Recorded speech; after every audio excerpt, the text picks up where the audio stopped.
tous, j'espère que vous allez bien. On va commencer un tout nouveau chapitre de nos cours. On va avoir 12 stratégies pour que nos prières soient exaucées. Nos cours ils sont toujours les Nishmat Rachel Bat Yakot, Mordechai Ben Hirsch, Marcel Ben Hélène, pour la réfoua chez les Emma de nos malades, ainsi que Odélia Bat Simcha. Première chose, on va commencer à introduire les cours qu'on va faire durant les 12 prochains jours, si Dieu veut. Et on va voir qu'il faut se soucier des choses importantes, comme le dit le Rav Hershey Kleiman. On commence toujours par une petite parabole pour se mettre un petit peu dans le contexte.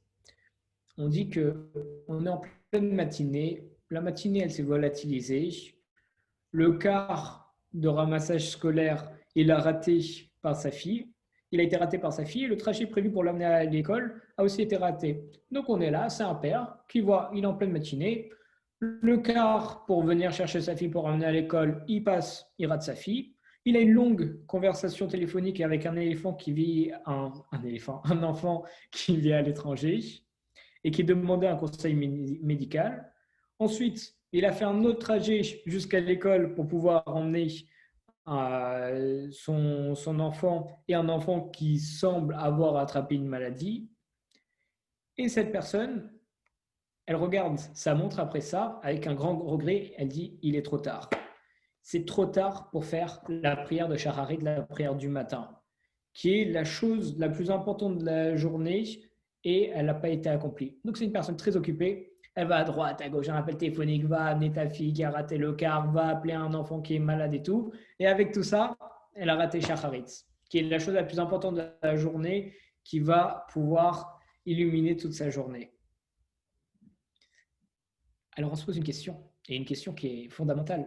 C'est si on fait toutes ces choses qui sont des bonnes choses, vu on aide les autres.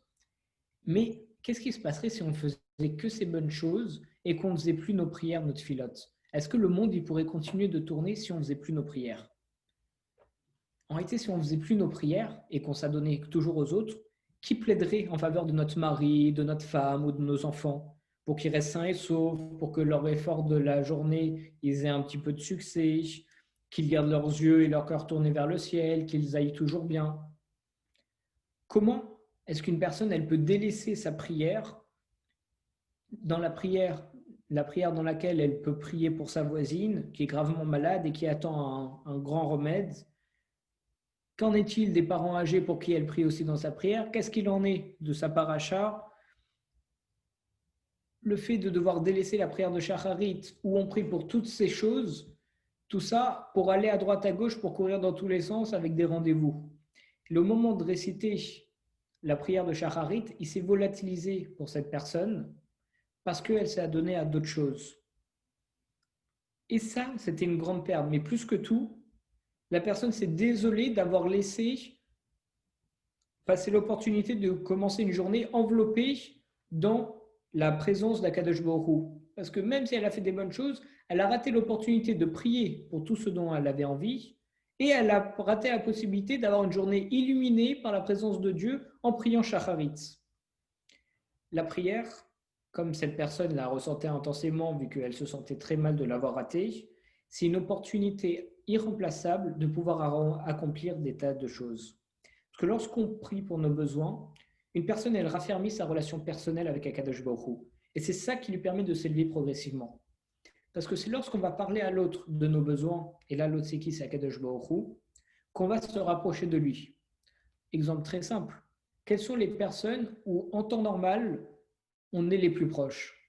Ce n'est pas de nos amis, etc. Non, depuis l'ensemble, depuis l'enfance, les personnes de qui on est les plus proches sont nos parents. Pourquoi nos parents? Parce qu'à chaque fois qu'on a un problème, on va vers eux. Et donc, ils subviennent à chaque fois à nos besoins. Par ça, on développe un amour mutuel. Et par ça, on est de plus en plus proches. Là, c'est la même chose. Dieu il nous a instauré la prière, il nous a demandé de prier. Comme ça, on lui demande nos besoins. Il résout nos besoins. On s'attache à lui et lui il s'attache à nous. Parce qu'on sait que lorsque tu vas faire un cadeau à quelqu'un, alors tu vas aimer cette personne. Et la personne qui va recevoir le cadeau va aussi t'aimer étant donné que tu lui as fait un cadeau. Donc c'est pour ça que Dieu il veut qu'on lui demande tout ce dont on a besoin. Ça, lui, il peut nous offrir et on va l'aimer. Et lui, il va nous aimer vu qu'il va nous offrir. Et d'où l'importance primordiale de faire la prière. Ce niveau plus élevé et cette proximité qu'on a avec Akadosh Baruch Hu, ça accrue et ça attire la vie, dans la vie, une plus forte dose de bénédiction. Cette relation, plus elle va être propre, plus elle va être fine, plus elle va être intense, plus on va avoir de bénédiction de la part d'Akadosh Baruch Hu sur nous. Bien que la prière, c'est une mitzvah, c'est un commandement qui nous est incombé, Rashi, il nous explique qu'en réalité, une de ses fonctions, c'est de réclamer ce dont on a besoin dans ce monde, la santé, la paix, la subsistance. Donc on dit, même si c'est une mitzvah, on te dit, voilà, tu as 3 mitzvot par jour, c'est de faire les 3 prières par jour. Mais en plus de ça, ce n'est pas juste une mitzvah de faire la prière. C'est ça qui va te permettre de recevoir la subsistance, la paix et la santé. Et la Gemara, dans le traité Shabbat, au Daf Yud Amud Aleph, à la page 10 au recto, elle conseille à ceux qui recherchent l'opulence d'adresser leur prière à la source de toutes les richesses pour pouvoir recevoir une grande miséricorde et ce qui aspire à l'intelligence de prier vers la source de tout savoir. Donc la Gemara dans Shabbat, elle nous dit que si tu veux la richesse, va pas essayer chez l'employeur ou bien encore pire. On est dans une entreprise, j'ai envie d'être augmenté pour avoir plus d'argent. Je suis à un petit niveau, je suis balayeur. J'ai plusieurs possibilités. Soit je demande à la personne juste au-dessus de moi, soit je demande au directeur de ma section, soit je demande au PDG, soit je demande au président de toute l'entreprise. Alors certes, j'ai l'impression d'avoir plus de chance avec mon supérieur, mais c'est le président de toute l'entreprise qui va valider ou non si je vais avoir plus d'argent. Donc là, c'est la même chose dans la vie. Sauf qu'il y a quelqu'un au-dessus du directeur de mon entreprise. Il y a la source même de toutes les richesses. Et c'est qui la source même de toutes les richesses? Akadosh Baruch Hu. Donc je vois que dans mon entreprise, je vais essayer d'aller à la source des personnes qui ont les richesses. Par exemple, le trésorier de l'entreprise, je vais m'adresser à lui parce que c'est lui qui tient tout l'argent. Mais là, je vais faire encore mieux dans ma vie. Je vais aller au-dessus du trésorier, au-dessus de la Banque mondiale. Je vais aller directement chez Akadosh Baruch Hu. Pareil pour le savoir. Je veux du savoir, il faut que je fasse mon effort, il faut que j'aille étudier et tout. Mais pour pouvoir acquérir un certain savoir, la compréhension, la mémoire, alors ça, il faut demander à Akadosh Baruch Hu. Et d'ailleurs, on demande tous les jours, 3 fois par jour, dans la Hamida, lorsqu'on dit Chonen Adat. J'ai une petite question. Je voulais savoir, la tefila, c'est pas réellement, c'est pas qu'une demande. Il y a pas que ça. Il y a aussi une autre part de compréhension et de remerciement envers Dieu. C'est pas que des demandes. Ça a un retour.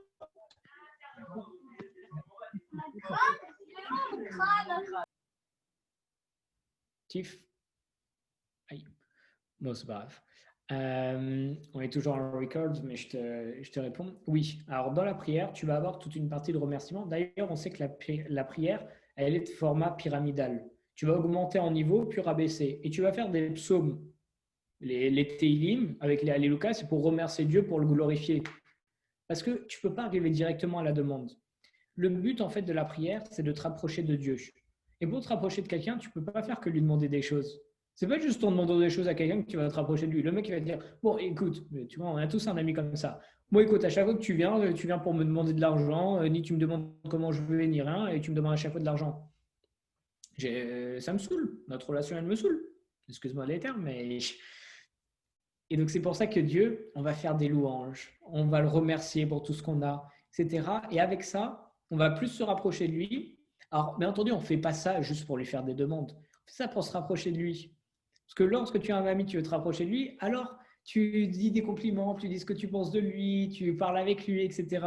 C'est ça le but de toute la prière, c'est de converser avec Akadosh Baruch Hu. Comme on a dit dans la citation d'avant-hier, la base de toute relation, c'est la communication. Pour avoir une relation avec quelqu'un, il faut parler avec cette personne.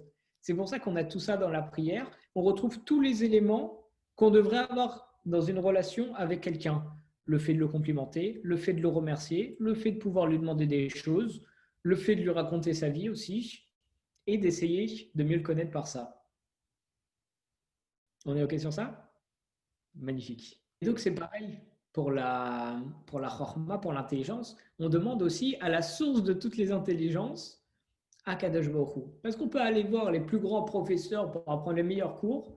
Si Dieu ne nous donne pas l'intelligence, la matière grise et tout ce qui s'ensuit pour pouvoir comprendre et retenir, Alors ça sert à rien. Le Chazon Ish, il explique qu'à partir du moment où on se tourne vers Hachem, on mérite de bénéficier de son aide pour atteindre tous nos buts, aussi bien spirituels que matériels. Et on voit, Dieu il nous dit, fais-moi une ouverture comme le chat d'une aiguille, qui est le petit trou au-dessus d'une aiguille, qui est vraiment minuscule, on n'arrive d'ailleurs jamais à rentrer le fil dedans, et je te ferai une ouverture assez grande pour faire rentrer des tanks et des chars. Extraordinaire. Dieu il nous dit, fais un effort minuscule et je t'ouvrirai des portes gigantesques. C'est génial. Donc on se dit en réalité, j'ai juste à faire un petit effort, à croire en Dieu, à se tourner vers lui, et je ferai un tout petit effort et j'aurai tout Bezrat Hachem.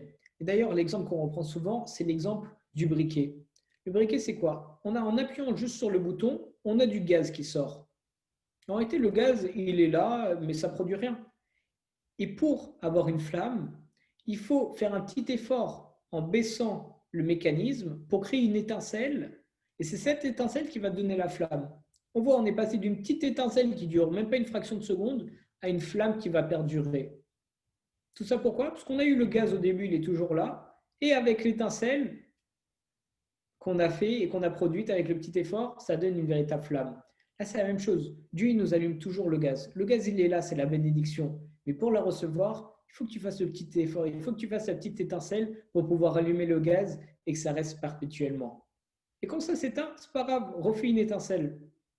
Bien entendu, aussi, plus on fait des efforts, plus on peut avoir de choses. Mais ça reste, et ce qu'il faut se rappeler, c'est qu'il ne faut pas se dire, bon écoute, moi je ne vais pas travailler, je vais faire que étudier, Dieu il va subvenir à mes besoins en me donnant la subsistance. Non, Dieu il te dit, va travailler, fais un petit effort, et moi je te donnerai assez pour manger et vivre. D'ailleurs, il y a marqué dans les pierres Kéavot, il y a marqué partout, il faut avoir un travail qui ne prend pas la tête, quelques heures par jour, juste pour pouvoir avoir la subsistance. Mais il faut quand même avoir un travail.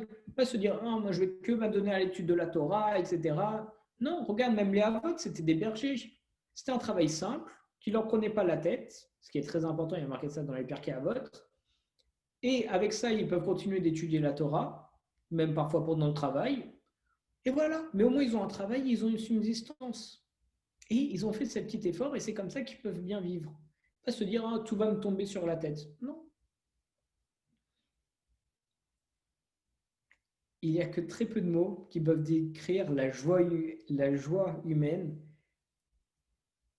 aussi bien que les mots l'exaucement de nos prières.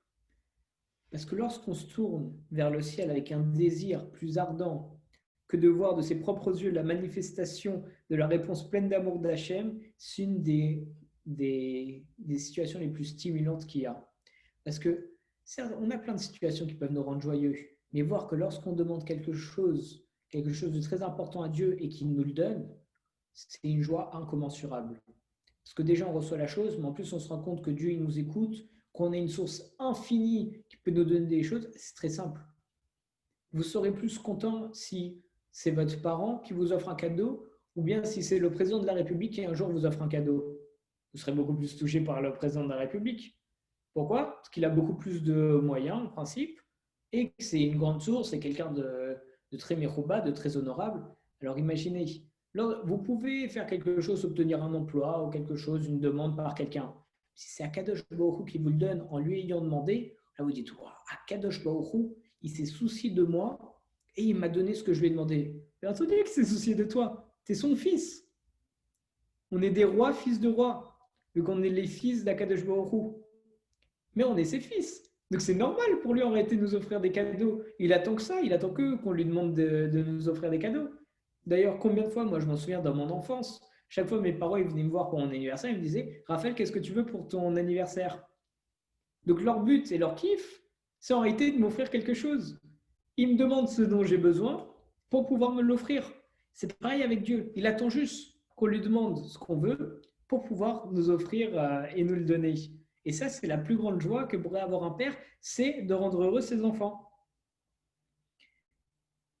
Par contre, le fait de recevoir une réponse de Dieu positive à nos prières, ça ne vient pas par hasard. Ça ne tombe pas comme ça du ciel juste en disant Dieu, j'aimerais bien, s'il te plaît, 100 000 euros.